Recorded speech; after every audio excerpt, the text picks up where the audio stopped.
Good news অবশেষে বাজারে launch করা হলো হিরো ব্র্যান্ডের নতুন একটি বাইক হিরো এক্সট্রিম 250R। আমরা যারা পাওয়ারফুল সেগমেন্টের হায়ার সিসির স্টাইলিশ বাইক পছন্দ করি তাদের জন্য এই বাইকটি হবে ফার্স্ট চয়েস, কারণ এই বাইকটিতে পাওয়ারফুল ইঞ্জিনের পাশাপাশি দেওয়া হয়েছে ব্র্যান্ড নিউ ফিচার্স। আর লুকসের কথা বললে তো দেখতেই পাচ্ছেন, এই বাইকটি ইন্ডিয়ার বাজারে লঞ্চ করার পর ব্যাপক জনপ্রিয়তা অর্জন করেছে। তো চলুন জেনে নেওয়া যাক নতুন হিরো এক্সট্রিম 250R এই বাইকটির ফুল স্পেসিফিকেশন এবং বাইকটিতে কী কী নতুন ফিচার অ্যাড করেছে। তাছাড়া এই বাইকটি বাজারে কবে নাগাদ লঞ্চ করা হবে এবং লঞ্চের পর দাম কত হবে, তাছাড়া এই বাইকটির সুবিধা অসুবিধা সকল কিছু আজকের এই ভিডিওতে আপনাদের সাথে শেয়ার করব। তার আগে এখনও পর্যন্ত যারা আমাদের এই চ্যানেলটিকে সাবস্ক্রাইব করেননি তারা অবশ্যই নতুন পুরাতন বাইকের আপডেট পেতে ডেইলি বাইক বিডি ইউটিউব চ্যানেলটিকে সাবস্ক্রাইব করে রাখবেন। প্রথমে আমরা বাইকের লুক এবং ডিজাইন নিয়ে কথা বলবো। এখন পর্যন্ত ইন্ডিয়াতে যে কয়টি বাইক লঞ্চ করা হয়েছে তাদের মধ্যে এর লুকস আমার কাছে সবচেয়ে বেশি সুন্দর লেগেছে। বাইকের সামনের দিকে যদি লক্ষ্য করেন তাহলে দেখতে পারবেন বাইকটির মাস্কুলার বডির সাথে এগ্রেসিভ নেকেড স্পোর্টি ডিজাইন দেওয়া হয়েছে, যা কিছুটা হিরো এক্সট্রিম 125 বাইকের মতোই। এর ডিজাইন এবং লুকস যে কোনো বয়সের মানুষেরই পছন্দ হবে। আমরা যারা ইয়াং জেনারেশনে আছি তাদের তো আরও বেশি পছন্দ হবে, কিন্তু এই বাইকের লুকস দেখে সত্যি সবাই মুগ্ধ হবেন।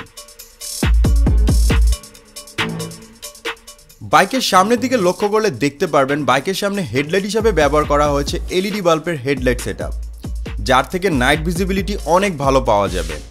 বাইকের সামনে ফ্রন্টের সাসপেনশন হিসাবে ইউজ করা হয়েছে ইউএসডি ফ্রন্ট সাসপেনশন। বাইকটির ফ্রন্টের টায়ার হিসাবে ইউজ করা হয়েছে 17 ইঞ্চি অ্যালারিং এর সাথে 90/90 সেকশনের টিউবলেস টায়ার।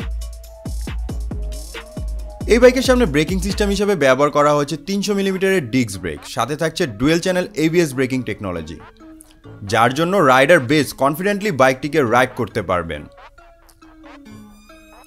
বাইকের পিছনের দিকে সাসপেনশন হিসেবে ইউজ করা হয়েছে মনোসক অ্যাবজর্বার এবং বাইকের পিছনে টায়ার হিসেবে ইউজ করা হয়েছে 17 ইঞ্চি অ্যালারিং এর সাথে 140/70 সেকশনের রেডিয়াল টিউবলেস টায়ার।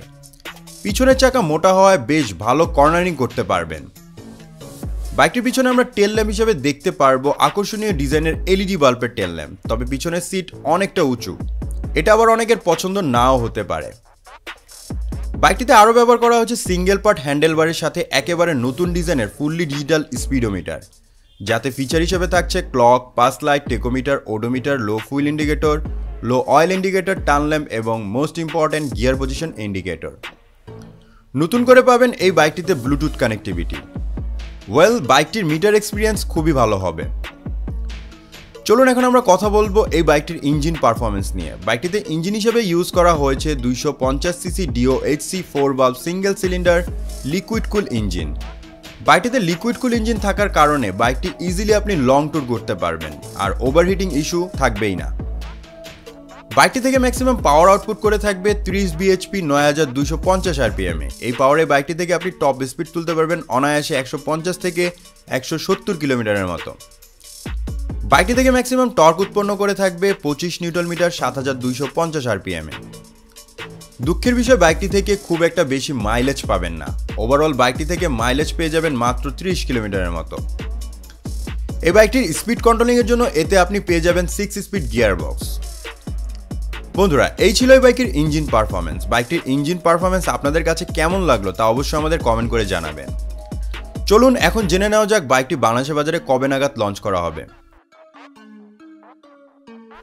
মাত্র কয়েকদিন হলো এই বাইকটি ইন্ডিয়ার বাজারে অ্যাভেলেবেল করা হয়েছে, কিন্তু বাংলাদেশের বাজারে এখন পর্যন্ত এক্সাক্ট ডেটটি বলা হয়নি।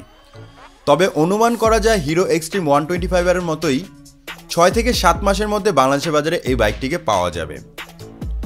তো বন্ধুরা, এই ছিল এই বাইকের ফুল স্পেসিফিকেশন এবং ভালো ও মন্দ। তো আপনাদের কাছে এই বাইকটির কোন অংশটুকু ভালো লেগেছে এবং কারা কারা হিরো এক্সট্রিম 250R এই বাইকটি বাংলাদেশের বাজারে আসলে কিনবেন তারা অবশ্যই আমাদের কমেন্ট করে জানাবেন।